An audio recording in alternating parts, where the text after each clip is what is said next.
In 9th standard, we have studied the structure of atom.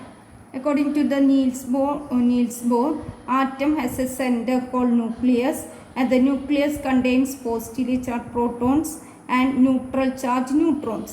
And around this nucleus, the negatively charged electrons are revolving around this nucleus in particular shells or orbits. നമ്മൾ 9ാം ക്ലാസ്സിൽ പഠിച്ചതാണ്. ആറ്റത്തിന് ഒരു centre ഉണ്ട്. Centre nucleus ആണ്. ആ ന്യൂക്ലിയസിൽ positive ചാർജുള്ള protons, neutral ചാർജുള്ള ന്യൂട്രോൺസ് ഉണ്ട്.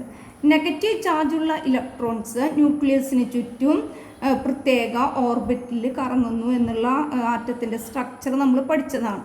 And we have familiarised the different shells. ഏതൊക്കെ shells? The first shell is known as, ഒന്നാമത്തെ ന്യൂക്ലിയസിൽ നിന്ന് വരുന്ന ആദ്യത്തെ shell first shell or K shell. പിന്നെ ഏതാണ്? Second shell or L shell. പിന്നെ third shell or M shell, fourth shell or N shell. ഇങ്ങനെ KLMN അല്ലെങ്കിൽ 1 2 3 4 എക്സെട്ര 1 2 3 4 എന്ന സീരിയൽ നമ്പറിലാണ് നമ്മൾ ഷെൽസിനെ പേര്. ന്യൂക്ലിയസിൽ നിന്ന് അകലുന്ന ക്രമത്തിൽ ഏറ്റവും അടുത്ത് കിടക്കുന്നത് കെ ഷെല്ല്, പിന്നെ എൽ ഷെല്ല്, പിന്നെ എം, എൻ, അങ്ങനെ പോകുന്നു. നമ്മൾ 9ാം ക്ലാസ്സിൽ പഠിച്ചതാണ് the shells KLMN. In 9th standard, we have also studied the maximum capacity of each shells. ഓരോ ഷെല്ലിലും മാക്സിമം എത്ര ഇലക്ട്രോൺസ് ആണ് കൊള്ളുക എന്നുള്ളത് നമ്മൾ പഠിച്ചു. In K shell maximum 2 electrons, L shell maximum 8 electrons, M shell maximum 18 electrons and in N shell maximum 32 electrons. ഇത് 9ാം ക്ലാസ്സിൽ പഠിച്ചതാണ്. ഒരു ആറ്റത്തിലെ ഇലക്ട്രോൺസ് ന്യൂക്ലിയസിന് ചുറ്റും പ്രത്യേക ഷെല്ല് അല്ലെങ്കിൽ ഓർബിറ്റിലാണ് ഇലക്ട്രോൺസ് അറേഞ്ച് ചെയ്തിരിക്കുന്നത് എന്നുള്ള കാര്യം നമ്മൾ 9ാം ക്ലാസ്സിൽ പഠിച്ചു. KLMN etcetera. And latest studies reveal that electrons in each energy level R arrange in it sub energy level.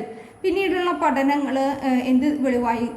ഇത് ഷെൽസ് മാത്രമല്ല, അത് സബ് എനർജി ലെവലായിട്ട് ഡിവൈഡ് ചെയ്യുന്നുണ്ട്. അതായത് സബ് ഷെല്ലുകളായിട്ട് ഓരോ ഷെല്ലുകളും ഡിവൈഡ് ചെയ്യപ്പെട്ടിട്ടുണ്ട് എന്നുള്ള കാര്യം ബോധ്യപ്പെട്ടു. Each shell is divided into sub energy level or sub shells. ഓരോ ഷെല്ലുകളും സബ് ഷെല്ലുകളായി തിരിച്ചിട്ടുണ്ട് എന്നുള്ളത് പഠനങ്ങളിലൂടെ എക്സ്പെരിമെൻറ്റുകളിലൂടെ തെളിയിക്കപ്പെട്ടു. And the sub shells are, അതാണ് നമ്മൾ 10ാം ക്ലാസ്സിൽ പഠിക്കുന്നത്. സബ് ഷെൽസ്, ഷെൽസും ഷെൽസിൻ്റെ മാക്സിമം കപ്പാസിറ്റി ഒക്കെ നമ്മൾ 9ാം ക്ലാസ്സിൽ പഠിച്ചു. ആറ്റത്തിൻ്റെ സ്ട്രക്ചറൊക്കെ 10ാം ക്ലാസ്സിൽ നമ്മൾ അടുത്ത സ്റ്റെപ്പ് പഠിക്കുന്നത് shells are divided into sub energy levels or it is called sub shells. ഈ ഓരോ ഷെല്ലുകളെയും സബ് എനർജി ലെവലായിട്ട് ഡിവൈഡ് ചെയ്തിട്ടുണ്ട്, അല്ലെങ്കിൽ സബ് ഷെല്ലുകളായിട്ട് ഡിവൈഡ് ചെയ്തു. And the sub shells are S, P, D and F. 4 sub ഷെല്ലുകളാണുള്ളത്. S സ്മോൾ ലെറ്ററിലാണ് സൂചിപ്പിക്കുക. S, P, D and F. So which are the sub shells? S, P, D and F. ഇനി sub ഷെല്ലുകൾ, ഓരോ ഷെല്ലിലുമുള്ള sub ഷെല്ലുകൾ ഏതൊക്കെ എന്നുള്ളതാണ് അടുത്തത്. First shell contains 1 sub shell, second shell contains 2 sub shell, third shell contains 3 sub shells and so on. ആ ഷെല്ലിൻ്റെ serial number എത്രയാണോ അത്രയും സബ് ഷെല്ലുകൾ തന്നെയാണ് ഓരോന്നിലും അടങ്ങിയിരിക്കുന്നത്. ഒന്നാമത്തെ ഷെല്ലിൽ 1 സബ് ഷെല്ല്, രണ്ടാമത്തെ ഷെല്ല് 2 സബ് ഷെല്ല്, മൂന്നാമത്തേൽ 3, നാലാമത്തേൽ 4, അങ്ങനെയാണ് സബ് ഷെല്ലുകളുള്ളത്. അപ്പോൾ first shell contains S sub shell, second shell contain S and P sub shell, third shell contains S, P, D and fourth shell contains S, P, D and F. ഇത്രയും sub ഷെല്ലുകളാണുള്ളത്. So we can know that the S sub shell is present in all shells. എല്ലാ ഷെല്ലുകളിലും ഈ S എന്ന് പറയുന്ന sub ഷെല്ലുകളുണ്ട്.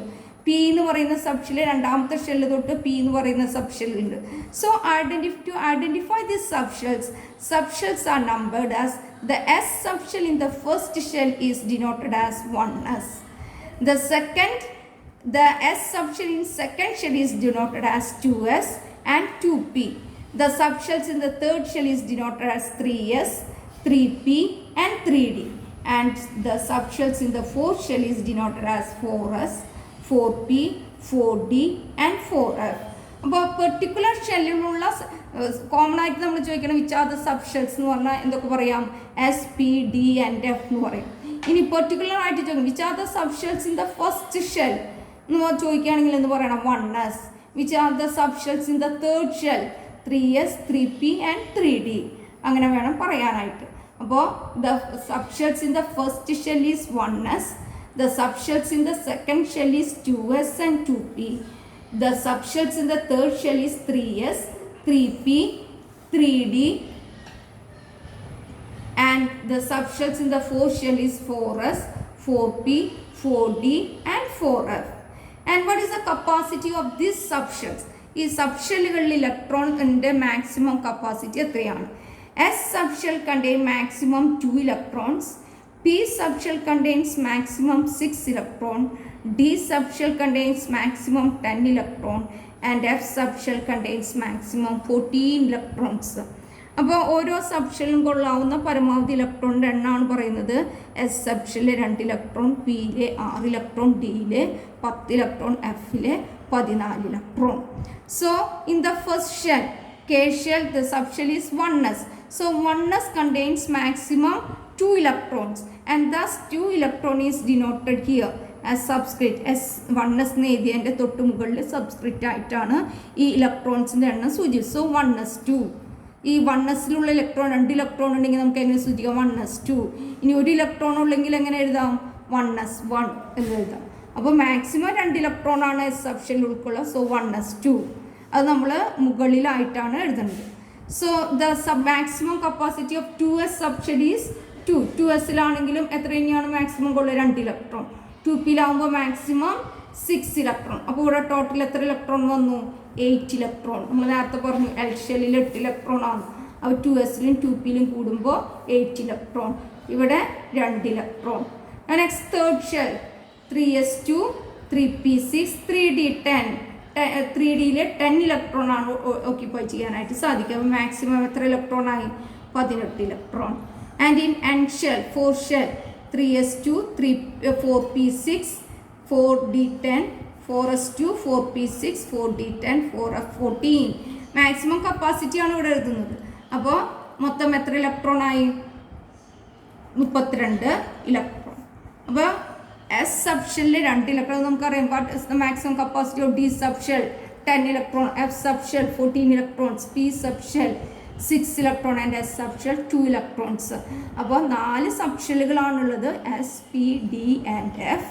ഓരോന്നിലുമുള്ള സബ്ഷെല്ലിൽ represent ചെയ്യാൻ shell number left സൈഡിൽ കൊടുത്തുകൊണ്ടാണ് റെപ്രസെൻറ്റ് ചെയ്യുന്നത്. 1s, second shell 2s and 2p, third shell contain 3s, 3p and 3d. Fourth shell contains 4s, 4p, 4d and 4f. And S subshell contains maximum 2 electrons. P subshell can accommodate maximum 6 electron. D subshell can accommodate maximum 10 electron. And F subshell can accommodate maximum 14 electrons.